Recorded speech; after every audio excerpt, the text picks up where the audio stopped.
Sa isang maliit at masayang nayon, may nakatirang isang matandang lalaki na nagngangalang Mang Tasyo. Ngunit para sa mga taga-nayon, siya ay mas kilala bilang Manong Kuripot. Si Manong Kuripot ay may isang malaking baul na puno ng gintong barya na kanyang iniingatan higit pa sa anupaman. Araw-araw, binibilang niya ang kanyang mga barya at ang tunog ng mga ito ang kanyang paboritong musika. Hindi siya nakikihalubilo sa kanyang mga kapitbahay at laging nakasimangot kapag may lumalapit sa kanya. Isang araw, isang malakas na bagyo ang tumama sa kanilang nayon. Ang hangin ay sumisipol at ang ulan ay walang tigil. Ang mga bahay na gawa sa kahoy at nipa ay nasira at ang mga pananim ay nalunod sa baha. Ang lahat ay nag-aalala at nagtutulungan. Ngunit si Manong Kuripot, sa halip na tumulong, ay abala sa pagtiyak na ang kanyang baul ng ginto ay ligtas at tuyo. Pagkatapos ng bagyo, ang buong nayon ay wasak. Ang mga tao ay nawalan ng tahanan at pagkain.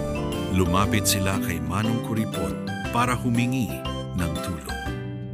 Manong Kuripot, maaari po ba kaming humingi ng kaunting tulong? Ang aming mga bahay ay nasira, sabi ng isang kapitbahay. Ngunit umiling lang si Manong Kuripot at sinabing, ang pera ko ay para sa akin lamang. Magtrabaho kayo para sa inyong sarili. Habang naglalakad si Manong Kuripot sa gitna ng pinsala, nakita niya ang isang batang lalaki na nagngangalang Pipoy.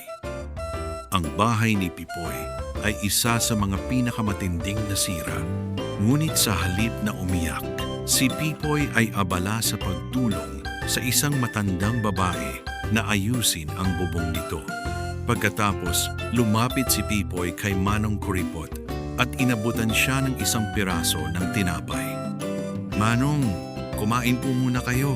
Mukhang pagod na po kayo, sabi ng bata. Natigilan si Manong Kuripot. Sa kabila ng lahat, isang bata na nawalan din ng lahat ay nag-alok pa rin sa kanya ng tulong. Sa unang pagkakataon, naramdaman niya ang hiya.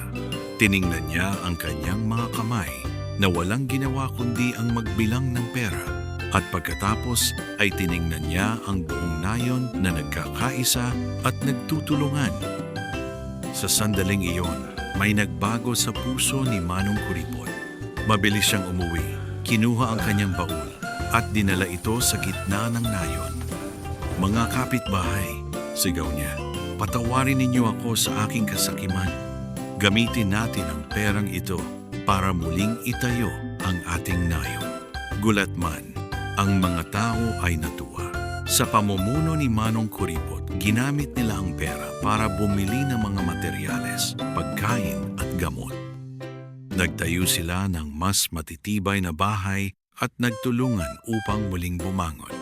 Si Manong Kuripot ay hindi na laging nakasimangot. Sa halip, isang ngiti na ang laging nasa kanyang mga labi habang siya ay tumutulong. Natuklasan ni Manong Kuripot ang isang bagay na mas mahalaga kaysa sa ginto, ang kaligayahan na dulot ng pagtulong sa kapwa.